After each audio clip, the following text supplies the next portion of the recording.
गाली गलौच पार्टी से एक ही सवाल पूछ रही है। गाली गलौच पार्टी ये घोषणा करने वाली है कि सबसे ज्यादा गाली गलौच करने वाले रमेश बिधूड़ी जी उनके सीएम का चेहरा होंगे।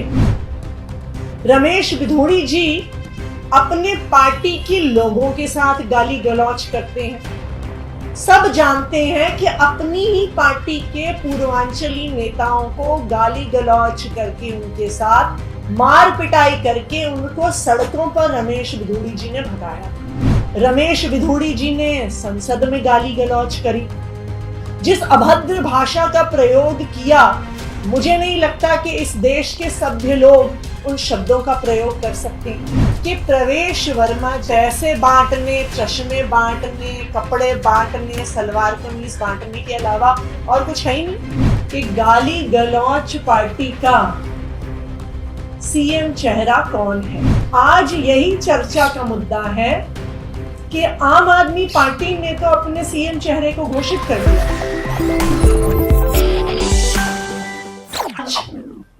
पूरी दिल्ली गाली गलौच पार्टी से एक ही सवाल पूछ रही है।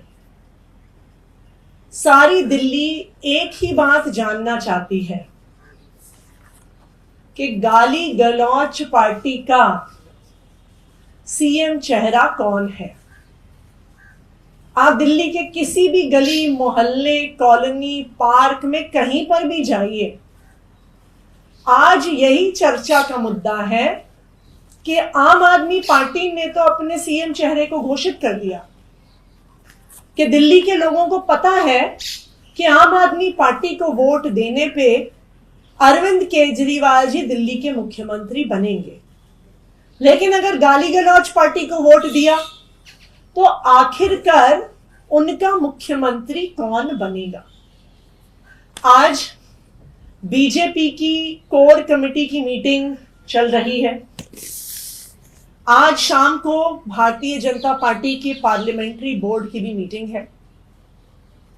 विश्वस्त सूत्रों से ये पता चला है कि गाली गलौच पार्टी ने ये फैसला लिया है कि उनकी पार्टी में सबसे ज्यादा गाली गलौच करने वाले नेता रमेश बिधूड़ी जी को उनका मुख्यमंत्री का चेहरा बनाया जाएगा।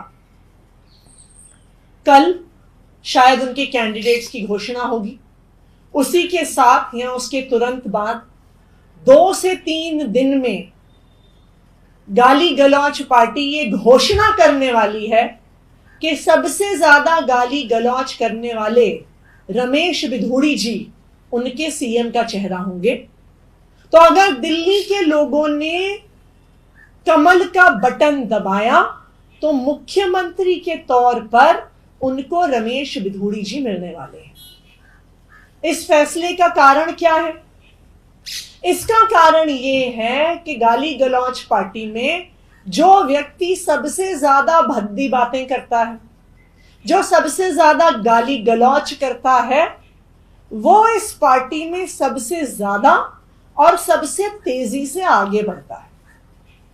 रमेश बिधूड़ी जी ने संसद में गाली गलौच करी।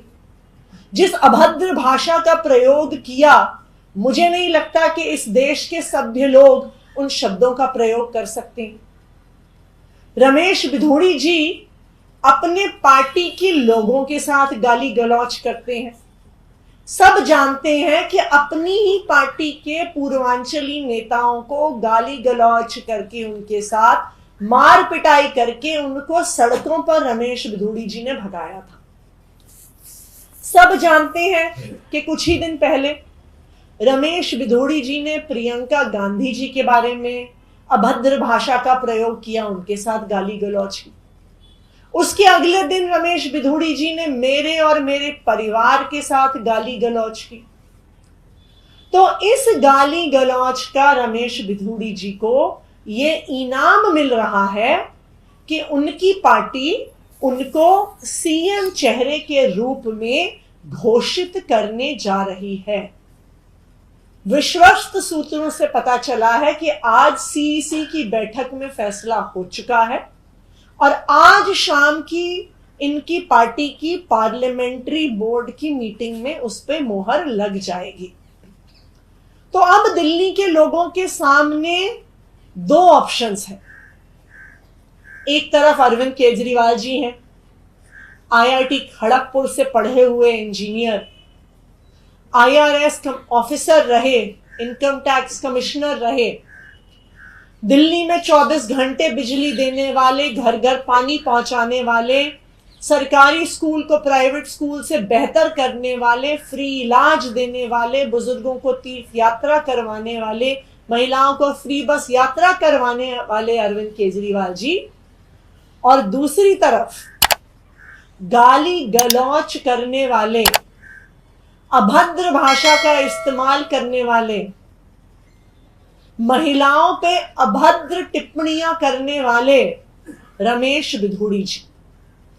तो अंतर बिल्कुल साफ है कि आम आदमी पार्टी के पढ़े लिखे नेता अरविंद केजरीवाल जी और दूसरी तरफ गाली गलौच पार्टी के गाली गलौच करने वाले नेता रमेश बिधूड़ी जी। अब ये दोनों ऑप्शन दिल्ली के लोगों के सामने है और मुझे पूरा भरोसा है कि दिल्ली के लोग काम करने वाले पढ़े लिखे मुख्यमंत्री को ही पसंद करेंगे। Thank you. Ma'am, Arvind ji ने ट्वीट किया था कि जो प्रवेश वर्मा है वो अब दफ्तर बांट रहे हैं एमपी और उर्दू करते हुए। प्रवेश वर्मा जी एमसीसी का उल्लंघन ना सिर्फ कर रहे हैं बल्कि चौड़े होके कर रहे हैं। जब उन्होंने हेल्थ कैंप के नाम पे चश्मे बांटे तो उन्होंने छुपा के नहीं बांटे, उन्होंने ट्विटर पर ट्वीट करके बांटे। जब उन्होंने अपने घर पर वोट के बदले नोट बांटे, उन्होंने छुपाकर नहीं बांटे, खुलेआम बांटे। तो ये बिल्कुल साफ है कि प्रवेश वर्मा जी को पता है कि उनके पास पैसे बांटने, चश्मे बांटने, कपड़े बांटने, सलवार कमीज बांटने के अलावा और कुछ है ही नहीं। उनकी पार्टी ने ना आज तक कोई काम किया है, ना उनके पास कोई विजन है दिल्ली के लिए, ना उनके पास कोई नैरेटिव है। तो इसीलिए वो आचार संहिता का उल्लंघन कर करके वोट के बदले नोट बांट के वोट इकट्ठे करने की कोशिश कर रहे हैं। लेकिन मुझे उम्मीद है कि हमारे देश की इलेक्शन कमीशन इसका संज्ञान लेगी। कल हम इलेक्शन कमीशन से मीटिंग भी करके आए हैं और उन्होंने हमें आश्वासन दिया है कि किसी भी प्रकार के आचार संहिता के उल्लंघन पर सख्त से सख्त कार्रवाई जरूर होगी।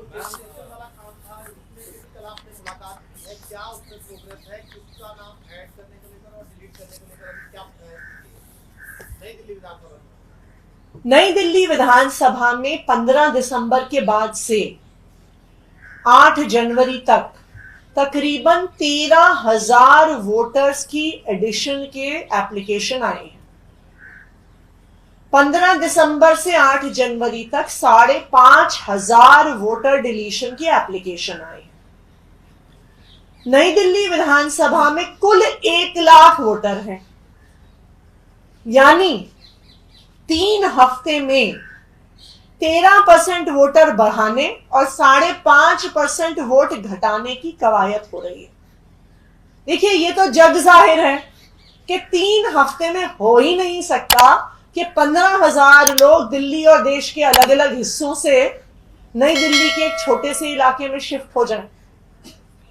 यह भी असंभव है कि 3 हफ्ते के अंदर अंदर 5,500 लोगों की या तो मृत्यु हो जाए या वो शिफ्ट हो जाए। इसलिए ये बिल्कुल साफ है कि एक बहुत बड़े स्तर पर फर्जीवाड़ा हो रहा है। इसीलिए हम इलेक्शन कमीशन से मिले भी और इलेक्शन कमीशन ने हमें आश्वासन दिया है कि किसी भी तरह से गलत वोट जोड़े नहीं जाएंगे और गलत तरीके से वोट काटे नहीं जाएंगे। Thank you.